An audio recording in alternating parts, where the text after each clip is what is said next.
Welcome to the AC 24/7 Top Story Countdown. We'll guide you through the biggest news of the day. Our focus, advocating our rights, advocating health, and advocating Earth. Here's our pick for number 4. Spring break travel is soaring back to normal and renewing worry that your flight could be canceled. Meltdowns plagued the FAA in January, Southwest Airlines over the holidays, and industry-wide last summer. The air travel system is under great stress. The Federal Aviation Administration is already warning of a shortage of air traffic controllers that could cause increased delays at New York's 3 major airports this summer. There, a key air traffic control facility is at only 54% staffing. We're seeing it with delays, we're seeing it with cancellations, and that is leading some travelers to say, you know what, I would travel more if we could fix that air travel experience. The latest figures from travel site Hopper show many travelers are concerned about flight disruptions. 20% of Hopper's spring break travelers are buying extra trip protection. That's on top of rising airfare, up 4%, Hopper says, compared to 2019. They were quite pricey this time of year, I guess, due to spring break and due to what's going on in the economy. They go up one day, they go down the next day. Just be diligent, be on point, and when you see that good price you want, hit the button. Even still, industry figures say 158 million Americans will fly for spring break. That's an average of 2.6 million travelers each day. We're expecting this spring break to likely break records for number of travelers who are getting out there and how much they're spending, given the huge demand coming out of the pandemic. The top destinations, Las Vegas, Orlando, Phoenix, Los Angeles, and Miami, where the airport says demand is 20% higher than 2019. So high that officials are asking you to show up 3 hours before a domestic flight instead of the typical 2 hours. There are very few off-peak times right now for us. We have been the best alternative to leaving the country since COVID. TheAdvocateChannel.com looks at the world through the lens of equality and inclusion. Subscribe, like, and share now. AC 24/7's Top Story Countdown continues with our producer's pick for number 3. Elian Gonzalez walks with his wife and their daughter in his hometown of Cardenas, Cuba, preparing to step back into public view. Gonzalez is here to vote for himself and the other candidates for Cuba's National Assembly. Candidates run unopposed, so he's all but guaranteed to win.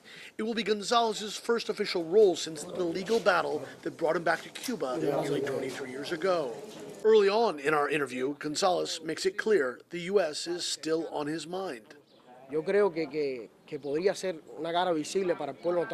I'm someone the American people know, and I can help bring the American and Cuban people together. And not just the people, he says, that our governments reach an understanding and remove all the barriers between us. Our country doesn't have any sanctions on the U.S. Now that he's a father himself of a 2-year-old girl, Elian says he better understands the ordeal that his own father went through during the bitter custody fight with his Miami relatives, as well as the pain of all Cuban families separated by political divisions.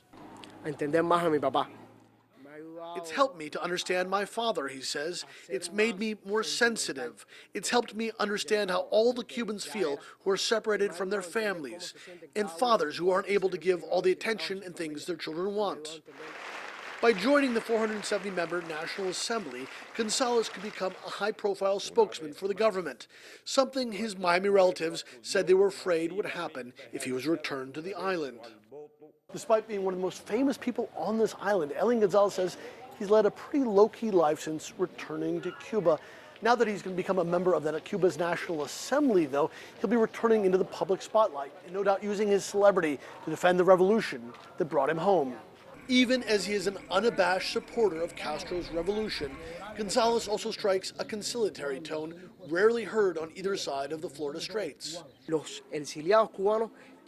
Cuban exiles, what we want one day is that they are no longer exiled, that they come home, that everyone understands that all the youth that is left, that when they are willing to work for Cuba, the well-being of Cubans, beyond a political party and ideologies, he says, that our doors are open to build a better country, which is what we need. This is a hopeful sentiment of someone uniquely connected to both Cuba and the U.S. And Gonzalez may prove to be instrumental in uniting Cubans and rebuilding the island, even if he has a long road ahead of him.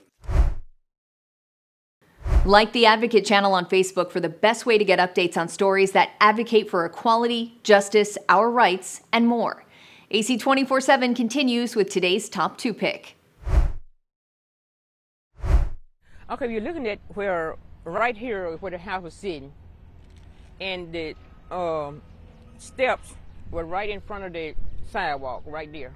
Devastation after violent storms ripped through the southeastern part of the U.S. over the weekend, demolishing homes and killing dozens.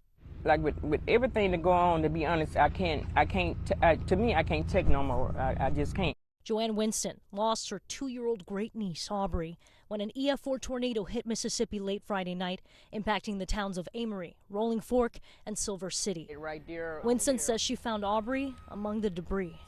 And I didn't see no house, no nothing. And I looked around and I seen the baby laying a little bit from her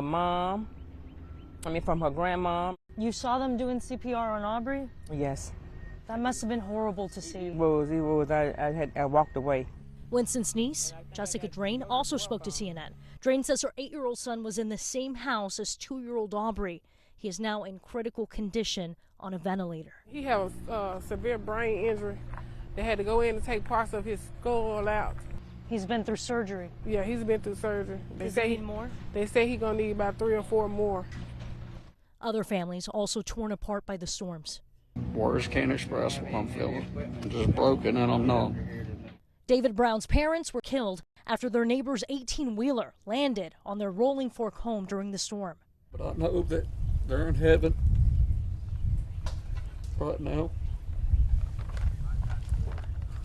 And I was told that they passed away in each other's arms. The governor of Mississippi confirmed Sunday that President Joe Biden approved a disaster declaration for parts of the state, allowing the federal government to help. We're going to work really closely with the governor and his team on what we can do to provide that safety and that shelter right now for individuals. Jessica Drain hoping her family can get help.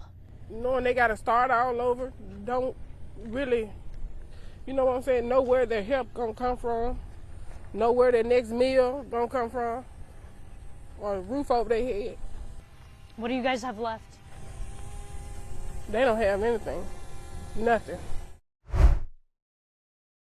Follow the Advocate channel on Twitter and Instagram to stay updated on stories that matter every day. Here's our #1 story of the day. Take a look. Tragedy at another American school. 3 children and 3 adult staff members shot and killed at the Covenant School in Nashville, Tennessee, in what police are calling a targeted attack by a heavily armed 28-year-old former student. The 3 9-year-olds who were killed, Evelyn Dickhouse, William Kinney, Hallie Scruggs. The 3 adults, Mike Hill, a custodian, age 61, Cynthia Peak, to my understanding, a substitute teacher, age 61, and Catherine Kuntz, age 60. Police say the suspect was Audrey Hale, who identifies as transgender and is a Nashville area resident, who they say is a former student of the private Christian school located at Covenant Presbyterian Church, which serves preschool through 6th grade. A car near the scene helped identify Hale, and police say they are currently going over writings left behind by the shooter. We've also determined there were maps drawn of the school in detail of surveillance, entry points, etc. We know and believe that entry was gained through shooting through one of the doors is how they actually got into the school. Calls started coming in at 10:13 a.m. The officers had engaged the shooter by 10:27, and she was deceased. Metro Nashville police say there is video from the school, and the shooting happened on an upper level in a lobby area, not a classroom.